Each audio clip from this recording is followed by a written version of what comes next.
Assalamualaikum warahmatullahi wabarakatuh. Perkenalkan kami dari Venture Cisquid.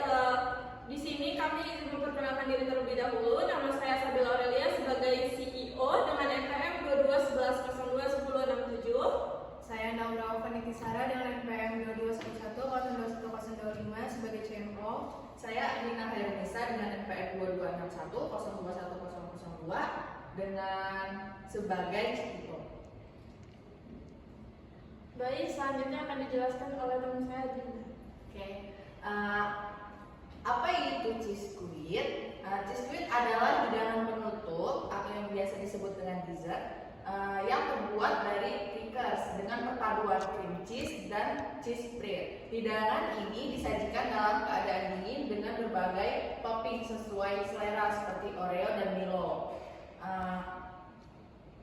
Kenapa harus Cisquid yang kami pilih? Karena Cisquid termasuk dalam kategori dessert modern yang sangat populer, terutama di kalangan anak muda dan pecinta makanan manis.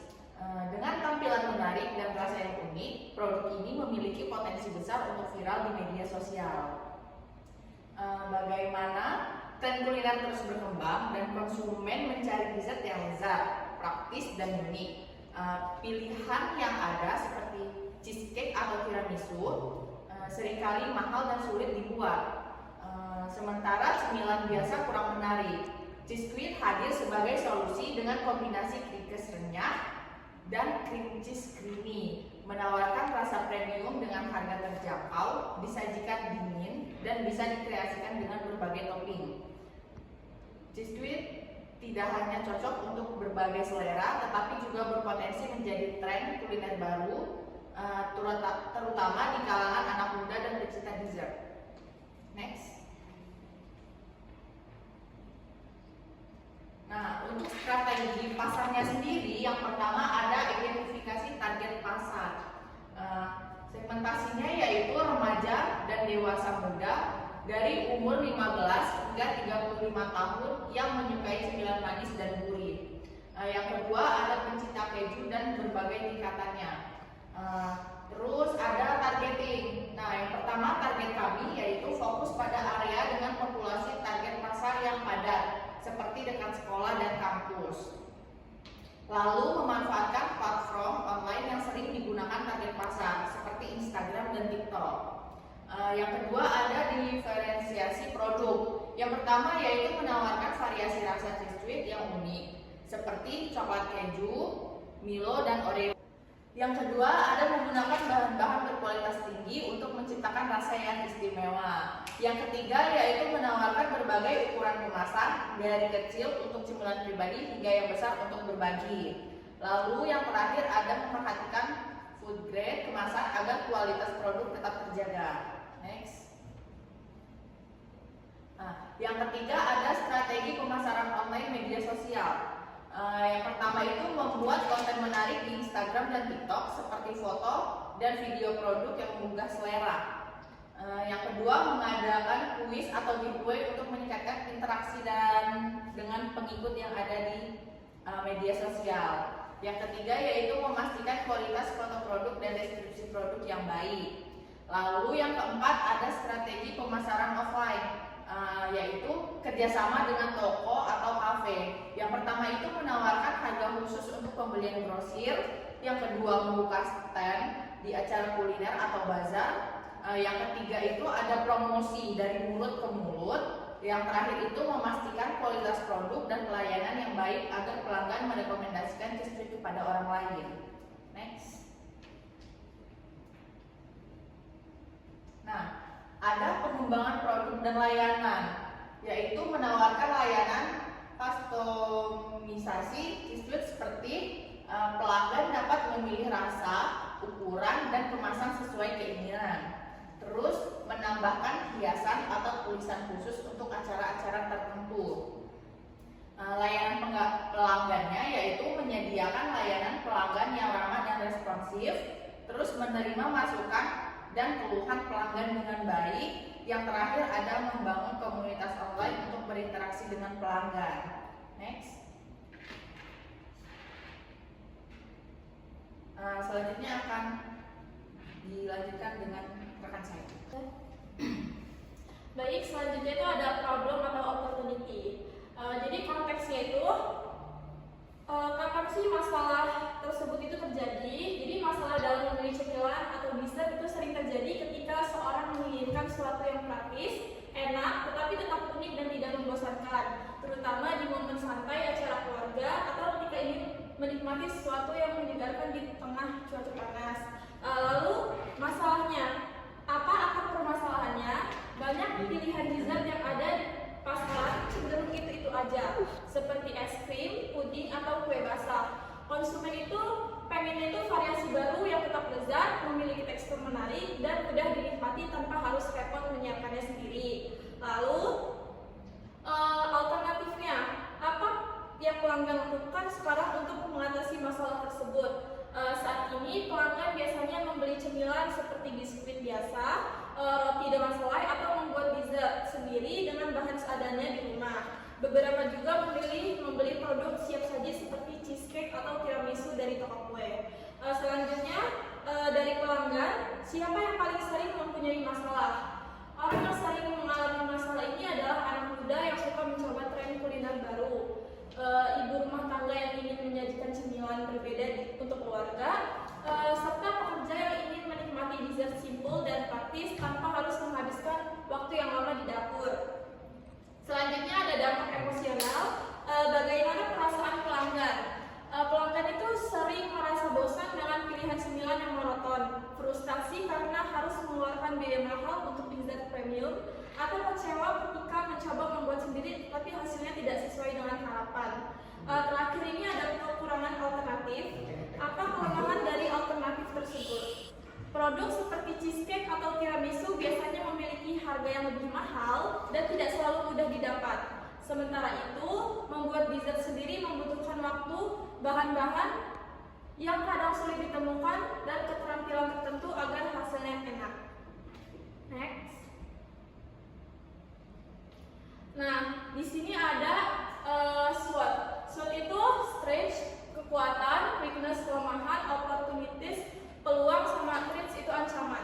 Jadi untuk kekuatannya itu unik dan inovatif, maksudnya kombinasi crackers dengan cream cheese dan cheese spread menciptakan rasa serta tekstur yang khas dan berbeda dari dessert yang lain. Lalu mudah dibuat, tidak memerlukan proses pemanggangan atau peralatan khusus sehingga lebih praktis dalam produksi. Untuk harganya lebih terjangkau. Dibanding dengan cheesecake atau tiramisu, cheesecake bisa dijual dengan harga lebih kompetitif tanpa mengurangi citra rasa premium. Selanjutnya ada fleksibilitas topping. Jadi cheesecake ini bisa dikreasikan dengan berbagai topping seperti Oreo, Milo, bisa juga dengan buah-buahan sehingga menarik bagi berbagai selera pelanggan. Selanjutnya ada kelemahan. Jadi ketahanan produk cheesecake ini terbatas karena berbasis dari dairy atau keju dan krim. Cheesecake ini harus disimpan dalam keadaan dingin dan tidak bisa bertahan lama di suhu ruang. Terus tergantung pada bahan baku. Jadi harga cream cheese dan cheese spread yang cukup mahal serta fluktuatif dapat mempengaruhi biaya produksinya. Selanjutnya ada brand awareness masih rendah. Sebagai produk baru, jadi cheesecake ini membutuhkan edukasi pasar dan strategi pemasaran yang kuat agar dikenal lebih luas. Terakhir ada kemungkinan rasa yang kurang familiar. Jadi beberapa pelanggan itu mungkin belum terbiasa dengan kombinasi crackers dan cheese spread dalam bentuk dessert. Selanjutnya ada peluang. Tren dessert unik dan estetik. Jadi maksudnya itu produk yang instagramable dan mudah dipromosikan di media sosial itu memiliki peluang untuk viral. Terus ada pasar yang luas. Jadi bisa menyasar berbagai segmen mulai dari anak-anak, remaja hingga dewasa untuk mencari cemilan praktis dan lezat. Selanjutnya kolaborasi dengan bisnis lain. Jadi cheesecake ini bisa bekerjasama dengan kedai kopi, restoran atau toko dessert untuk memperluas jangkauan pasar, serta pengembangan varian rasa. Jadi bisa menciptakan rasa baru seperti matcha, red velvet atau salted caramel untuk menarik lebih banyak pelanggan. Terakhir ini ada ancaman. Jadi terdapat persaingan dengan dessert lain. Banyak pilihan dessert di pasaran seperti cheesecake, es krim, dan tiramisu yang sudah lebih dikenal. Lalu ada perubahan harga bahan baku. Kenaikan harga dari produk bisa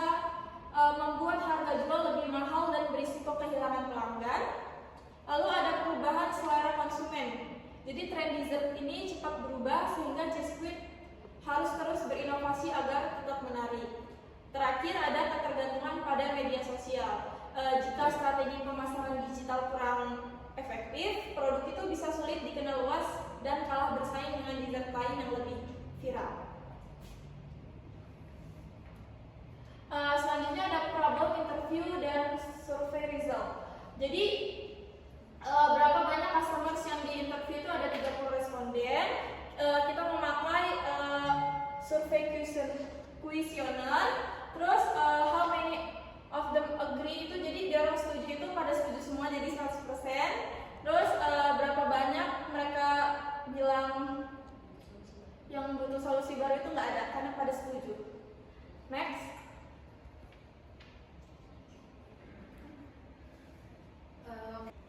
Oke, baik, selanjutnya market size estimation. Jadi untuk pertama tuh ada TAM-nya itu seluruh penikmat cheese squid, yaitu TAM ini mencakup seluruh pasar makanan ringan, kue, bahkan produk keju secara umum. Terus yang kedua ada SAM itu seluruh kalangan yang menyukai cemilan manis dan kekinian. SAM ini adalah bagian TAM yang dapat dijangkau oleh bisnis cheese squid seperti menjual secara offline dan juga online. Terus selanjutnya ada SOM itu penikmat cemilan yang sering sekali membeli cheese squid. Contohnya dari pasar anak cheese squid, kita fokus pada target pasar anak muda yang menyukai cemilan yang manis dan lokasi di daerah tempat kita memasarkan cheese squid. Next. Next plain canvas, yaitu pertama problem. Konsumen bosan dengan dessert yang itu aja. Harga dessert premium seperti cheesecake atau tiramisu terlalu mahal. Dessert homemade membutuhkan waktu lama dan keterampilan tertentu. Terus kurangnya pilihan dessert dingin yang praktis dan terjangkau. Selanjutnya yaitu solusi menawarkan cheese squid sebagai alternatif dessert dingin yang lezat, praktis dan instagramable. Terus menyediakan berbagai varian rasa dan topping untuk menarik lebih banyak pelanggan. Terus menjual dalam berbagai ukuran, itu single, serving hingga party size agar sesuai dengan berbagai kebutuhan. Terus selanjutnya ada unique value proposisi nilai unik. Cheese squid adalah dessert dingin berbasis keju dengan tekstur renyah dan creamy yang unik. Terus harga lebih terjangkau dibandingkan cheesecake premium. Bisa dikreasikan dengan berbagai topping sesuai selera. Praktis, tidak memerlukan proses baking dan bisa dibuat dalam waktu singkat. Selanjutnya ada keunggulan kompetitif, yaitu produk yang masih baru dan belum banyak pesaing langsung. Bisa terus dikreasikan dengan topping dan rasa baru sesuai tren. Pemasaran digital yang menarik melalui konten visual dan strategi viral, serta pelayanan cepat dan fleksibilitas dalam pemesanan. Selanjutnya ada sumber pendapatan, yaitu penjualan langsung ke pelanggan melalui media sosial dan marketplace, pre-order dan paket catering untuk acara, serta kolaborasi dengan bisnis lain seperti kafe atau toko dessert. Selanjutnya ada metrik utama, yaitu jumlah pesanan per bulan, tingkat kepuasan pelanggan, engagement di media sosial, serta repeat order rate. Berapa banyak pelanggan yang membeli kembali. Terus selanjutnya ada struktur biaya, yaitu bahan baku seperti crackers, cream cheese, cheese spread, serta topping, biaya kemasan dan branding, biaya produksi seperti listrik dan juga peralatan dapur. Selanjutnya ada channels atau saluran distribusi, yaitu penjualan online melalui media sosial seperti Instagram, TikTok dan juga WhatsApp, marketplace seperti Shopee, Tokopedia, GrabFood dan juga GoFood, titip jual di kedai kopi atau minimarket lokal, dan event atau bazar kuliner untuk memperkenalkan produk secara langsung. Dan yang terakhir itu ada segmen pelanggan, yaitu anak muda dan remaja yang suka mencoba makanan viral, ibu rumah tangga yang ingin menyajikan camilan unik untuk keluarga, pekerja kantoran yang mencari dessert praktis dan menyegarkan, serta pencinta keju dan dessert berbasis dairy. Next. Oke, di sini ada financial plan. Jadi di sini tuh ada modal. Modalnya tuh untuk pertama ada keju oles kisaran 15.000, terus ada crackers dengan harga 6.000, susu kental manis 12.000, Oreo 8.000, Milo saset 10.000, dan wadah plastik 15.000. Jadi total keseluruhan ini ada 66.000. Terus untuk size kita menjual ukuran small 10.000 dan juga medium 15.000. Terus ada explanation-nya, yaitu bisnis Cheesquid atau kue keju biskuit adalah usaha kuliner yang menggabungkan kelezatan keju dengan kerenyahan biskuit.